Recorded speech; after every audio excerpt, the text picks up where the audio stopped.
Vamos a orar y vamos a pedir dos cosas al Señor. Vamos a pedir que nos asombre y vamos a pedir que salve. Vamos a orar.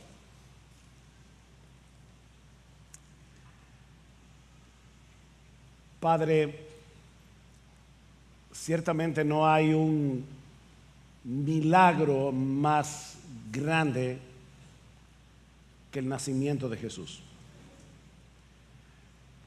Ninguna de tus obras es más sorprendente que la unión de dos naturalezas en la persona de tu Hijo.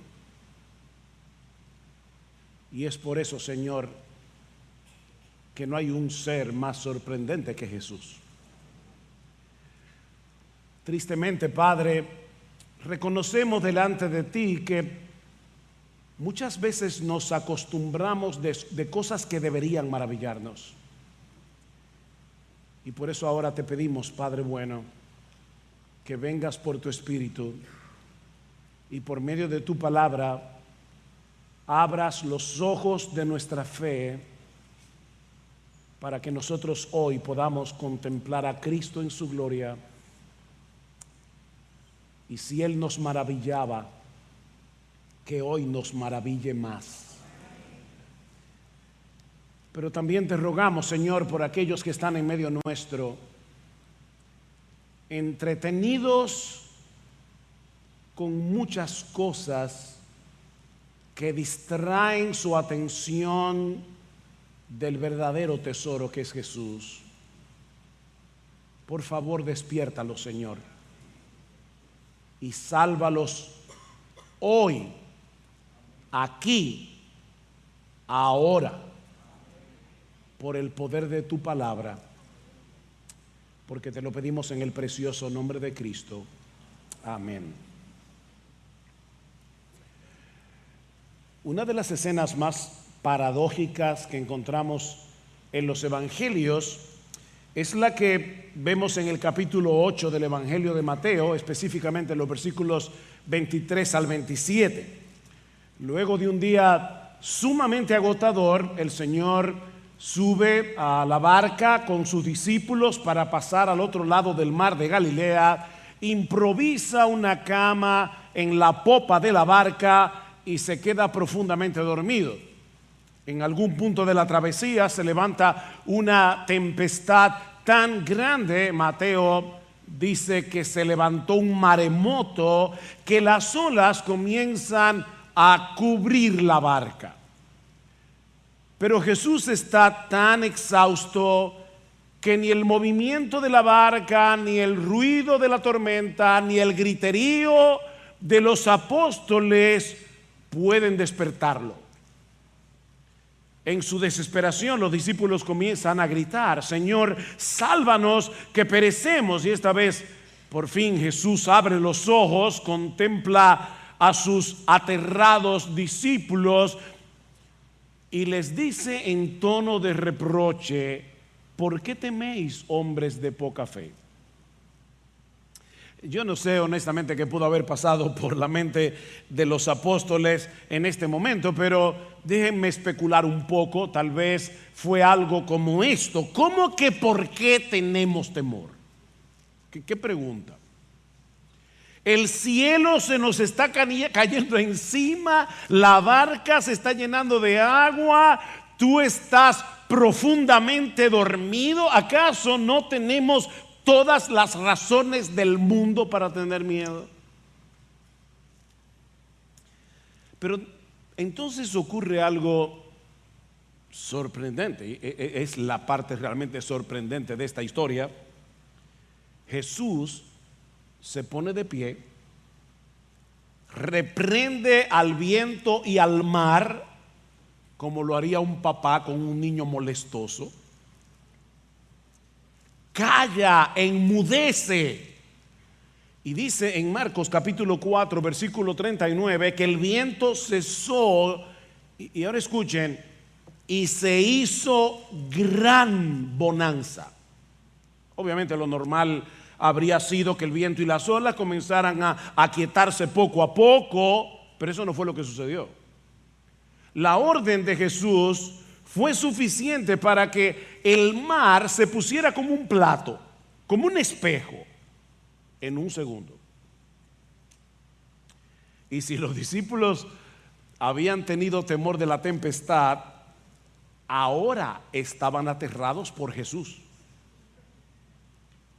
Dice en el Evangelio de Marcos que entonces temieron con gran temor. Jesús les daba más miedo que la tempestad. Y se decían unos a otros: ¿y qué hombre es este que aún los vientos y el mar le obedecen? En otras palabras, ellos no sabían en cuál categoría colocar a Jesús. ¿Ven la pregunta? ¿Qué hombre es este? Unos minutos antes estaba tan cansado que nada podía despertarlo. Y unos minutos después le estaba dando órdenes a los elementos de la naturaleza.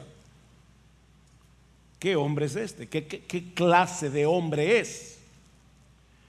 Bueno, esa es la pregunta que yo quiero responder en esta mañana.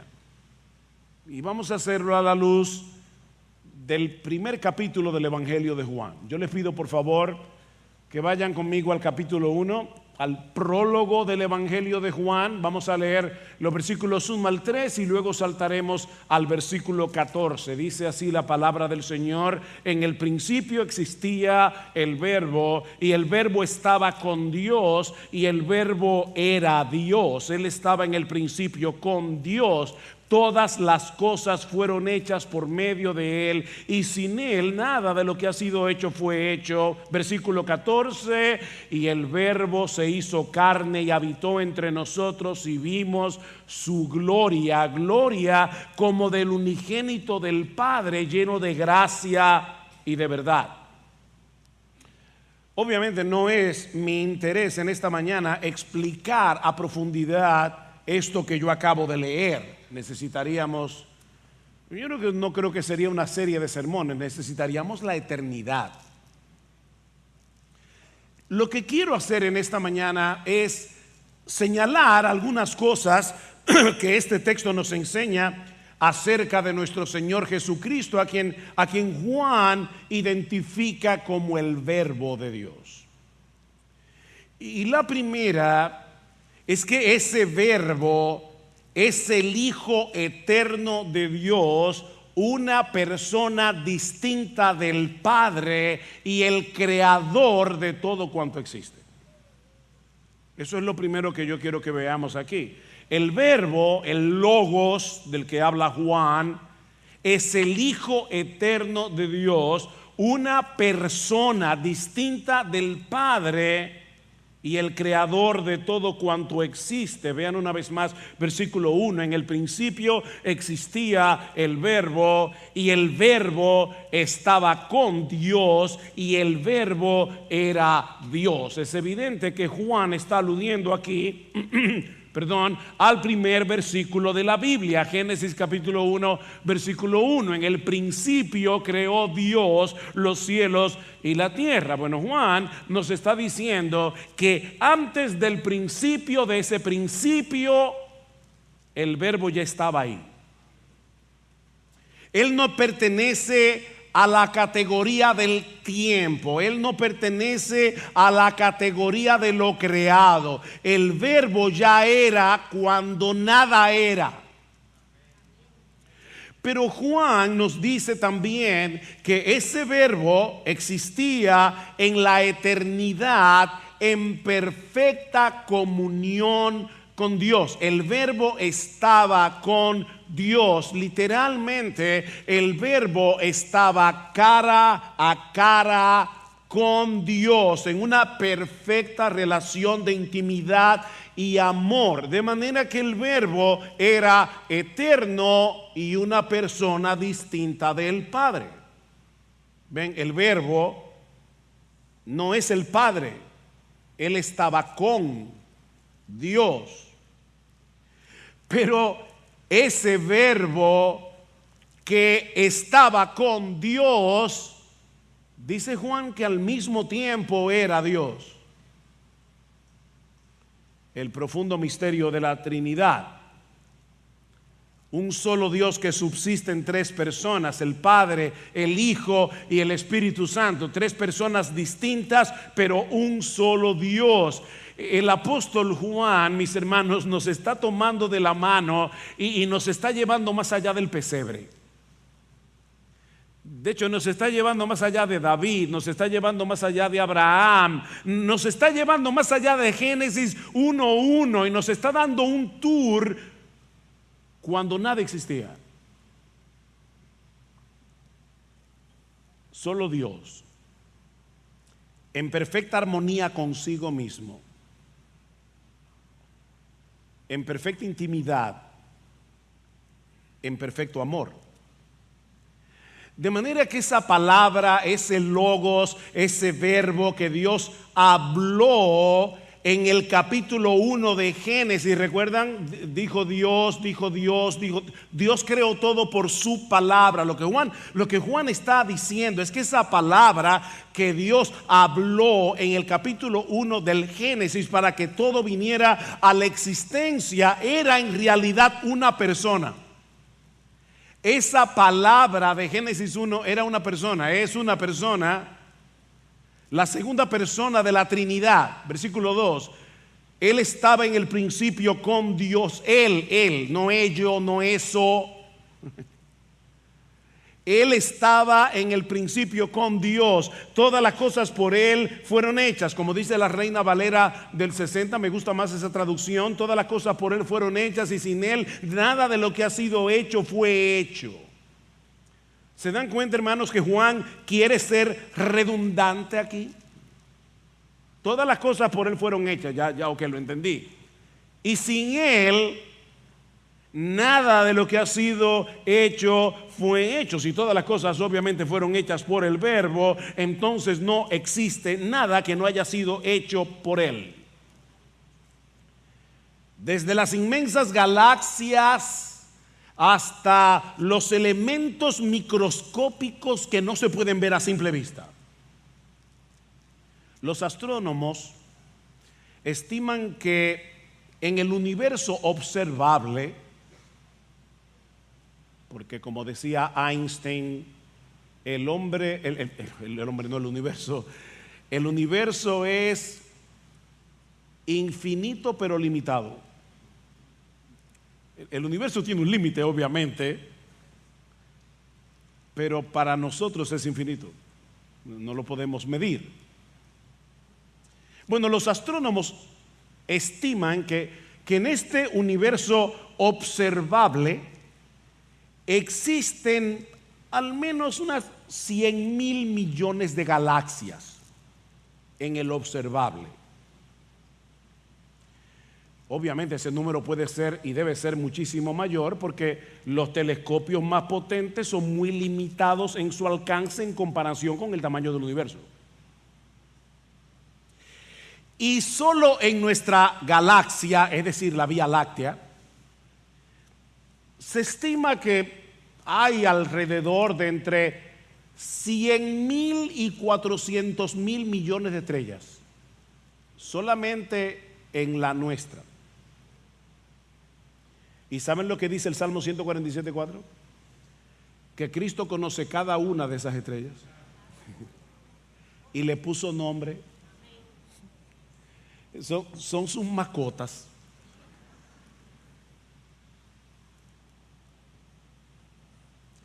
Ahora, déjenme viajar a un lugar más cercano.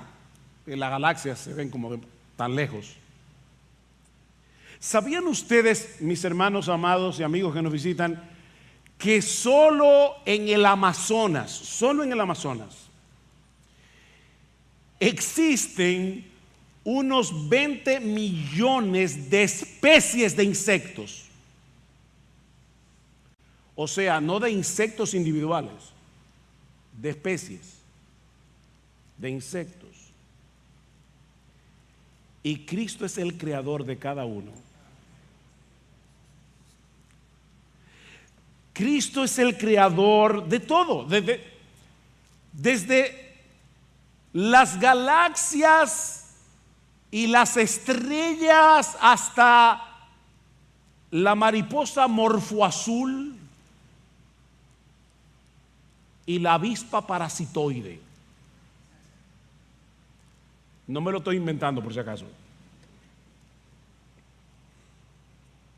Jesús podía reprender al viento y al mar porque Él los hizo. Todas las cosas por Él fueron hechas y sin Él nada de lo que ha sido hecho fue hecho.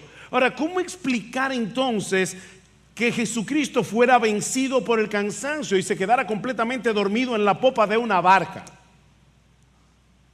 Bueno, eso nos lleva a la segunda enseñanza de nuestro pasaje en el versículo 14.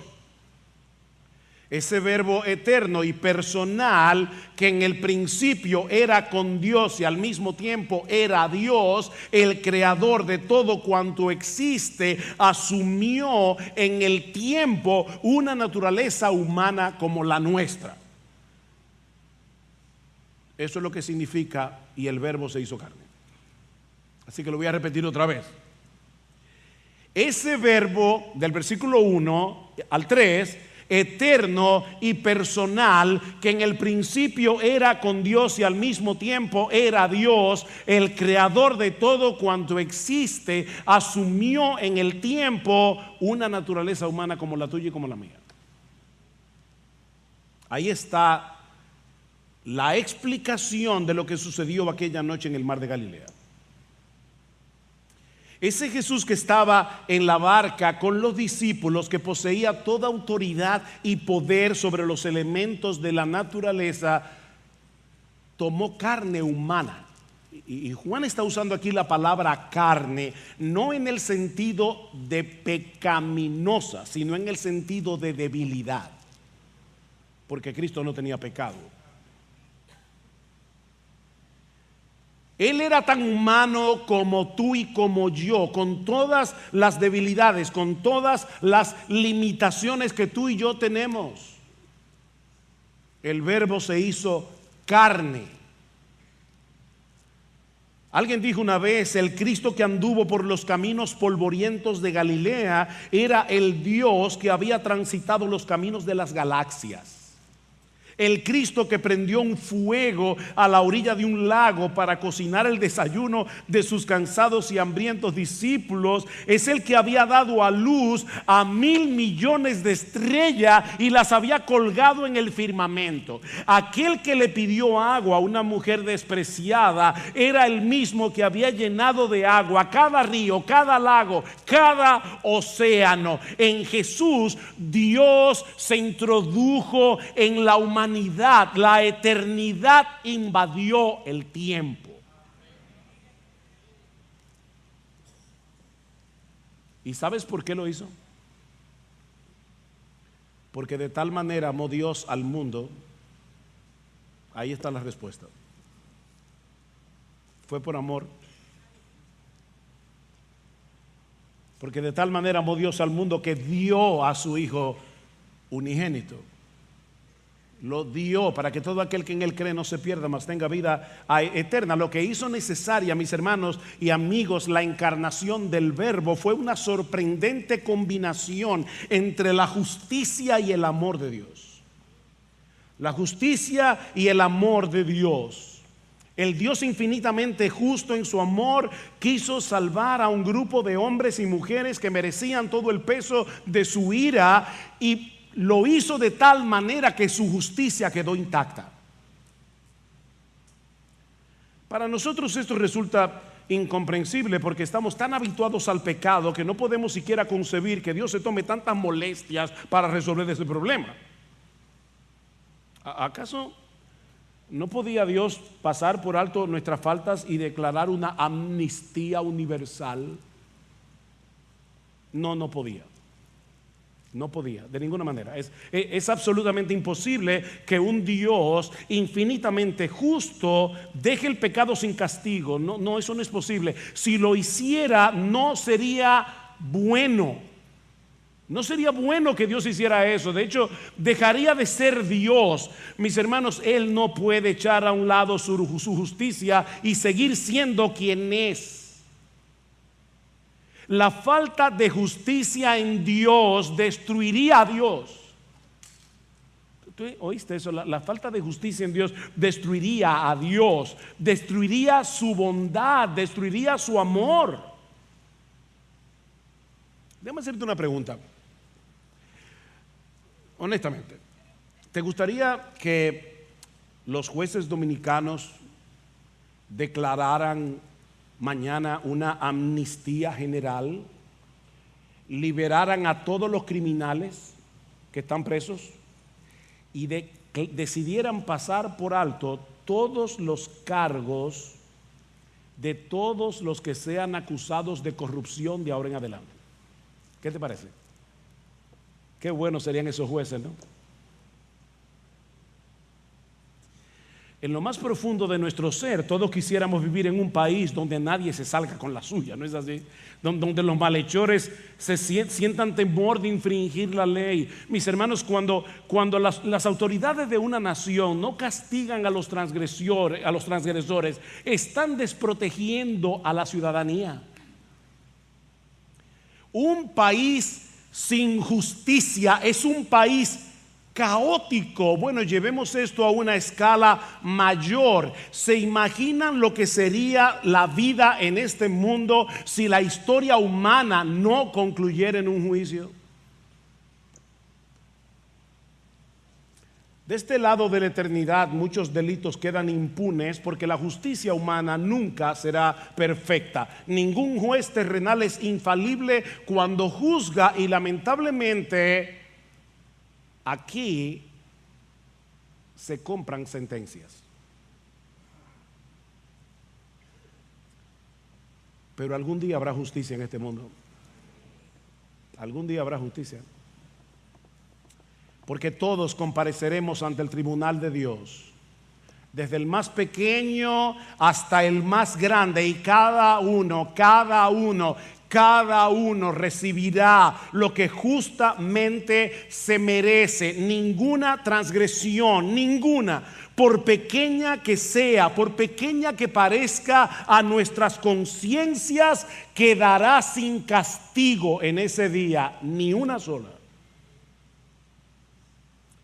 Dice en Hebreos capítulo 4 versículo 13 que todas las cosas están desnudas y abiertas a los ojos de aquel a quien tenemos que darle cuenta. Compareceremos ante un juez que conoce nuestras vidas hasta el más ínfimo detalle. Él no necesita de pruebas, Él no necesita de testigos, porque Él estaba ahí cuando tú pecaste.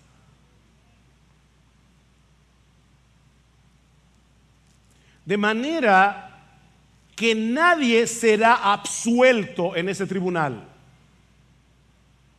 a menos que, y gloria al Señor por ese a menos que, la justicia de Dios haya sido plenamente satisfecha a nuestro favor por alguien calificado. Por eso el Verbo se hizo carne. Ahí está la respuesta. Para que el Dios de toda justicia pudiera mostrar su amor salvando a criaturas pecadoras sin dejar de ser justo. Dice en Romanos capítulo 6 versículo 23 que la paga del pecado es la muerte. Ese es el miserable salario que el pecado merece. De manera que alguien perfectamente santo, infinitamente valioso, tenía que morir en nuestro lugar. En otras palabras, solo Dios mismo podía salvarnos. Solo Dios mismo podía pagar nuestra deuda. Pero Él no podía hacerlo porque Dios no muere. Por eso Dios se hizo hombre.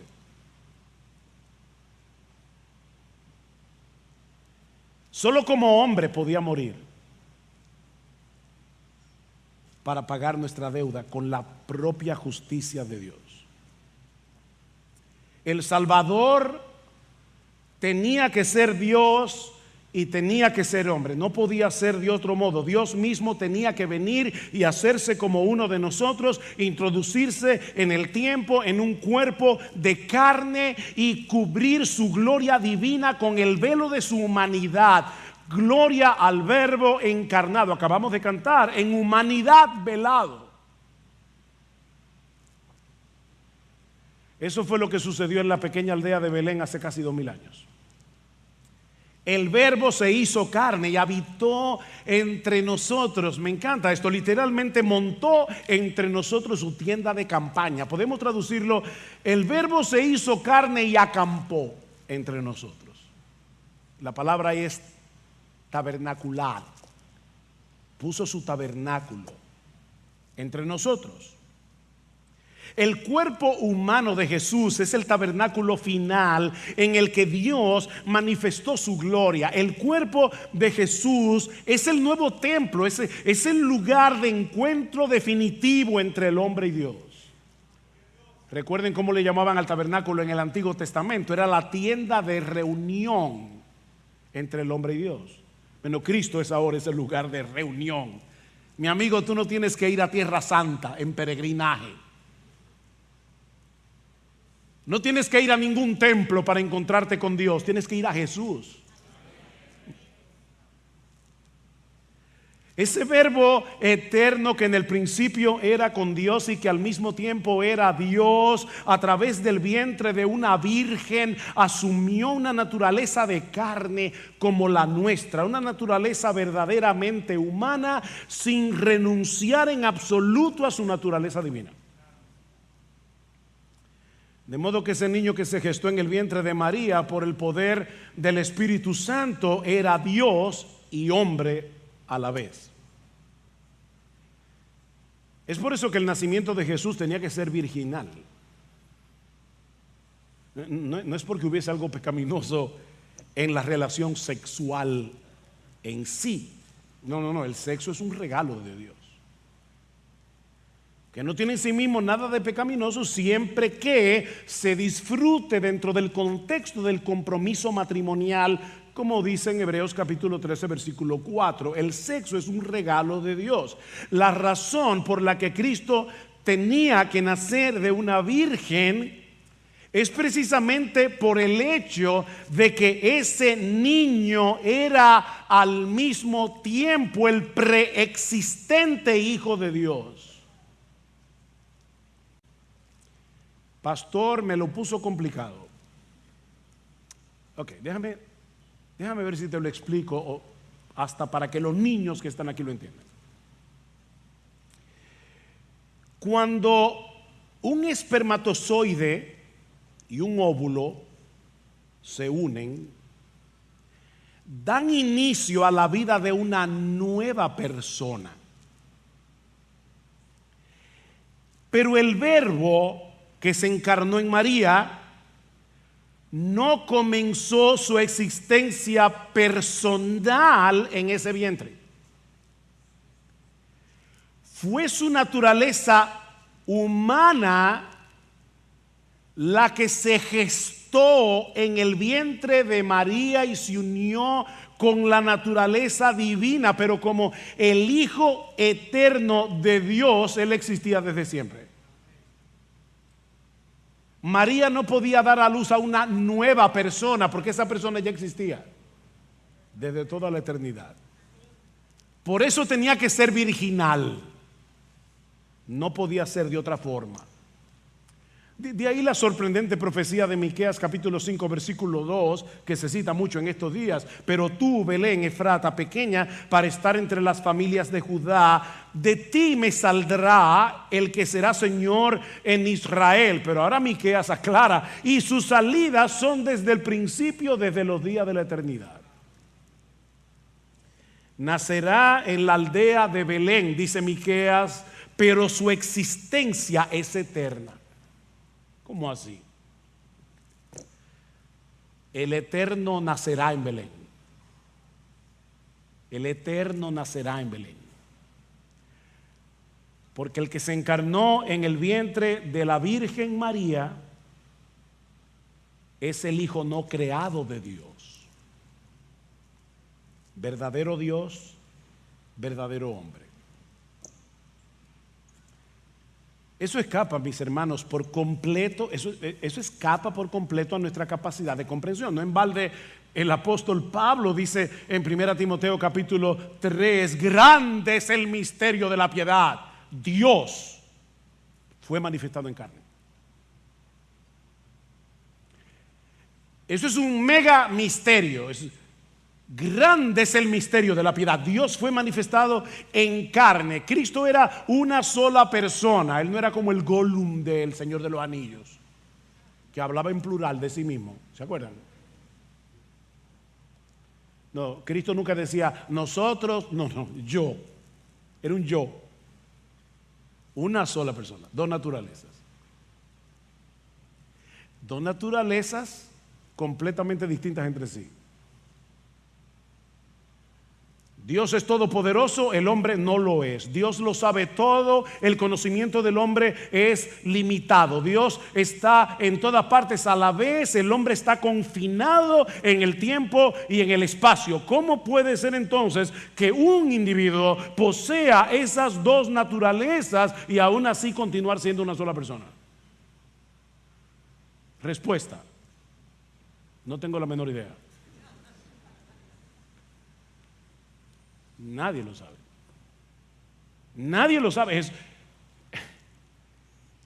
Jesús es lo más extraordinario que alguna vez haya pisado esta tierra. Una sola persona, dos naturalezas. Pero mis hermanos, esa realidad es evidente en todo el ministerio terrenal de Jesús. Puede caer exhausto en la popa de una barca y luego calmar el mar en tempestad.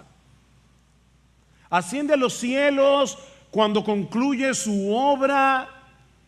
O sea, Jesús físicamente está en el cielo, en un solo lugar a la vez, en un solo lugar. Todavía la naturaleza humana de Jesús sigue siendo humana, aunque glorificada.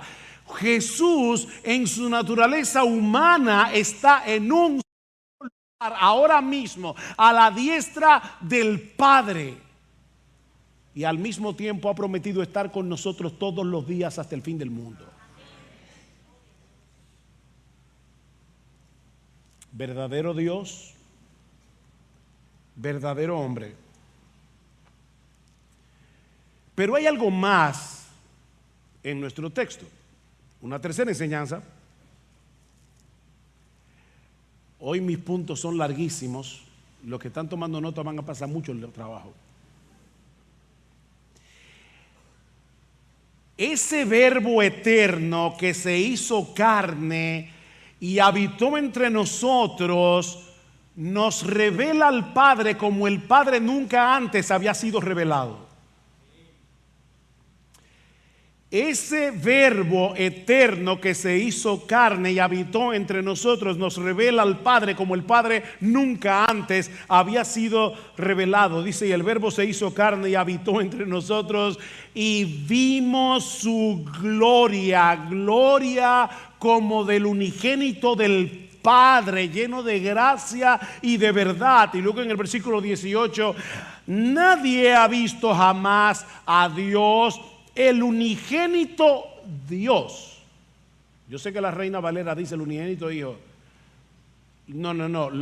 La mayoría de los manuscritos más confiables dicen el unigénito Dios que está en el seno del Padre. Él le ha dado a conocer. La palabra allí es, Él le ha hecho la exégesis. De ahí es que viene la palabra exégesis. Cuando tú y yo estudiamos la Escritura y extraemos su significado, estamos haciendo una exégesis. Bueno, lo que el texto está diciendo es que el unigénito Hijo es el que le hace la exégesis al Padre.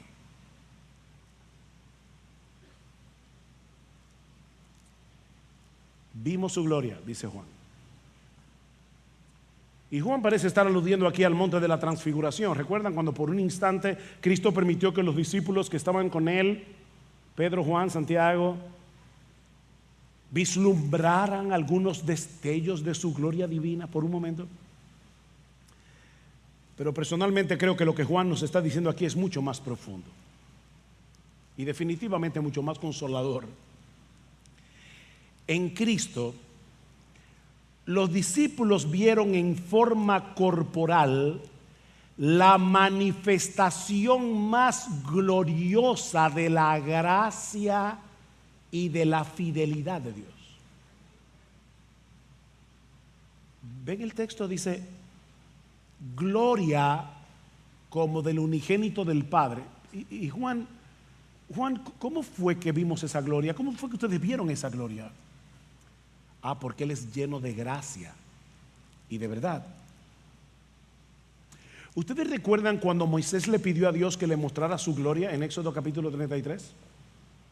Dios respondió su petición proclamando su nombre delante de Moisés, es decir, dándole una revelación de su carácter. Lo voy a leer en la Reina Valera de nuevo. Jehová, Jehová, fuerte, misericordioso y piadoso, tardo para la ira, grande en misericordia y verdad, que guarda misericordia a millares, que perdona la iniquidad, la rebelión y el pecado, y que de ningún modo tendrá por inocente al culpable, al malvado.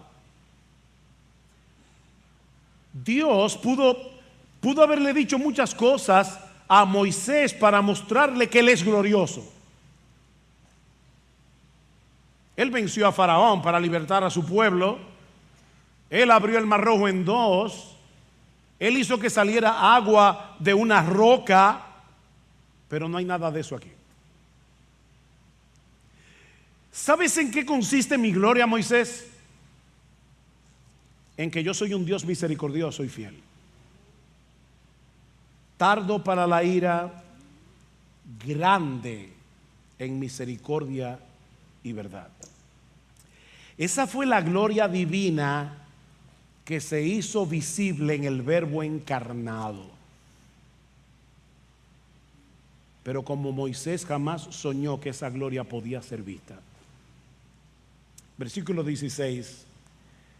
Pues de su plenitud tomamos todos hemos recibido y gracia sobre gracia, porque la ley fue dada por Moisés, por medio de Moisés. La gracia y la verdad fueron hechas realidad por medio de Jesucristo. Nadie ha visto jamás a Dios. El Hijo le hizo el exégesis. Decía el puritano Richard Sibbes que Cristo no es más que pura gracia revestida de nuestra naturaleza. ¿Quién es Cristo? Pura gracia, pero revestida de nuestra naturaleza. Lo que hace glorioso a Jesús no fueron sus enseñanzas. Lo que hace glorioso, o más glorioso, porque sus enseñanzas fueron gloriosas, pero lo que hace más glorioso a Jesús no fueron sus milagros. Lo que hace más glorioso a Jesús es la belleza de su bendita gracia. Una gracia que está disponible hoy en el Evangelio para todo aquel que cree. Por eso es que este texto es precedido de las palabras del versículo 12, pero a todos los que le recibieron les dio el derecho de llegar a ser hijos de Dios. Es decir, a los que creen en su nombre, que no nacieron de sangre, ni de la voluntad de carne, ni de la voluntad del hombre, sino de Dios. Es Dios el que los engendra, pero somos nosotros los que creemos. ¿Tú te das cuenta, mi hermano, que si Dios te abrió los ojos y te atrajo a Cristo en arrepentimiento y fe, tú posees el mayor tesoro, la más grande bendición, el mayor de los privilegios que un ser humano podrá disfrutar jamás?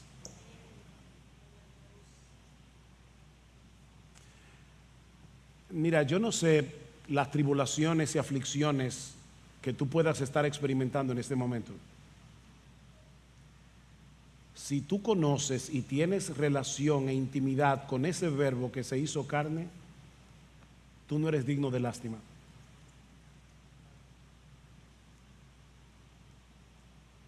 Escucha lo que dice Pablo en Efesios capítulo 2. Luego de describir lo miserable que era nuestra condición sin Cristo. Y por favor, mientras leo, nota las expresiones superlativas de Pablo. Pero Dios, nosotros éramos unos miserables todos, pero Dios, que es rico en misericordia, Él no es misericordioso, no. Él es rico en misericordia. Por su gran amor con que nos amó. Pablo pudo haber dicho, por el amor que nos tuvo. No. Por su gran amor con que nos amó, aún estando nosotros muertos en pecado, nos dio vida juntamente con Cristo. Por gracia sois salvos. Y juntamente con Él nos resucitó. Y asimismo nos hizo sentar en los lugares celestiales con Cristo Jesús. ¿Saben para qué? Para mostrar en los siglos venideros las abundantes riquezas de su gracia en su bondad para con nosotros en Cristo Jesús.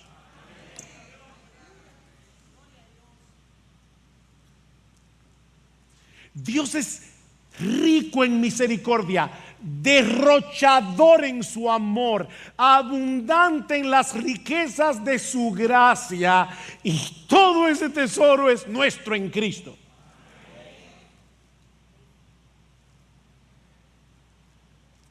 A pesar de nuestros pecados y debilidades que todavía cometemos.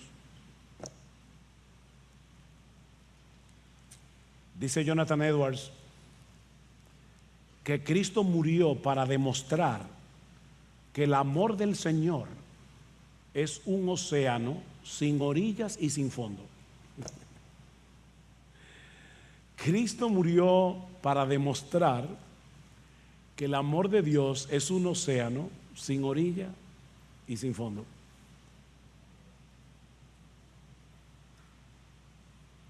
Es un océano insondable de gracia en el que estamos sumergidos por causa de Jesús, porque de su plenitud tomamos todos, y gracia sobre gracia, sobre gracia, sobre gracia. Alguien dijo una vez: mi amigo, si tú estás aquí en esta mañana y tú no tienes a Cristo, escucha esto. Y si tú estás aquí en esta mañana y tienes a Cristo, escucha esto. El Evangelio es la invitación a permitir que el corazón de Cristo nos colme de alegría, porque ya hemos sido encontrados, rescatados e incluidos. De paso, esta palabra está de moda. Esto es verdadera inclusión.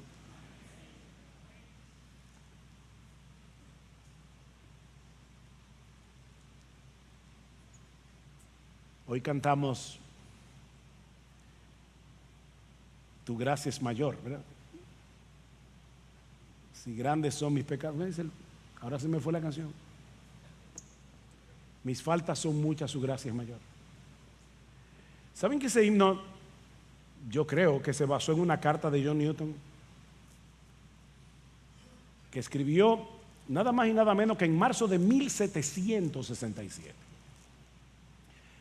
John Newton era famoso por sus cartas. Era un pastor que pastoreaba a través de cartas y a través de su persona, obviamente en su iglesia.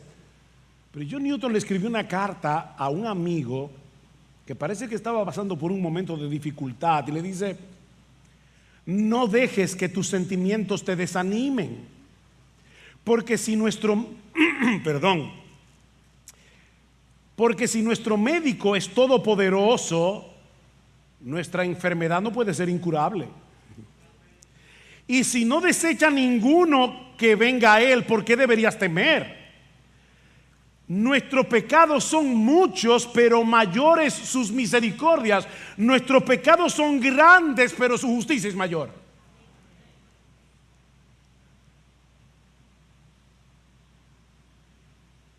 Mis faltas son muchas, su gracia es mayor.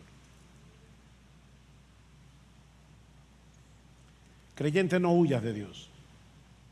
El diablo quiere que tú huyas de Dios. El diablo quiere hacerte dudar del amor de Dios. El diablo quiere que te sientas desechado de Dios. Pero eso no puede pasar, porque el Verbo se hizo carne, lleno de gracia y de verdad. Y Juan no quería que nosotros tratáramos de interpretar qué tenía eso que ver con nosotros. Así que él dice, y de esa plenitud, ven, él es lleno de gracia y de verdad. Y por si acaso te lo estás preguntando, de esa plenitud tomamos todos gracia sobre gracia. Y si tú estás aquí sin Cristo en esta mañana, mi amigo, recuerda que la gracia se hizo carne en Jesucristo y está disponible para ti hoy, si vienes a Él en arrepentimiento y fe. Él es el punto de encuentro entre el hombre y Dios. Él es el tabernáculo definitivo en el que Dios manifiesta su presencia salvadora para todo aquel que cree. Mi amigo, no sigas siendo el enemigo de tu propia alma. No te sigas haciendo tanto daño. No seas tan necio. Y créeme que te digo necio con cariño, porque quiero que abandones tu necedad. No sigas siendo el enemigo de tu propia alma, rechazando el tesoro que hoy Dios te ofrece en Cristo, si vienes a Él arrepentido y confiando únicamente en Él. ¿De verdad tú prefieres recibir todo el peso de la justicia divina cuando tengas que comparecer delante de Él en el día del juicio? ¿Tú prefieres eso? ¿O recibirás por la fe a ese Verbo que se hizo carne por amor a pecadores, lleno de gracia y de verdad? Oh, mi amigo, ven a Cristo y báñate aquí y ahora en ese río desbordante de misericordia y gracia que el Rey de Gloria está poniendo hoy al alcance de tu mano, únicamente por medio de la fe. Báñate en ese río y vas a recibir de esa plenitud todos los días de tu vida y hasta la eternidad. Gracia sobre gracia, sobre gracia, sobre gracia. Vamos a orar.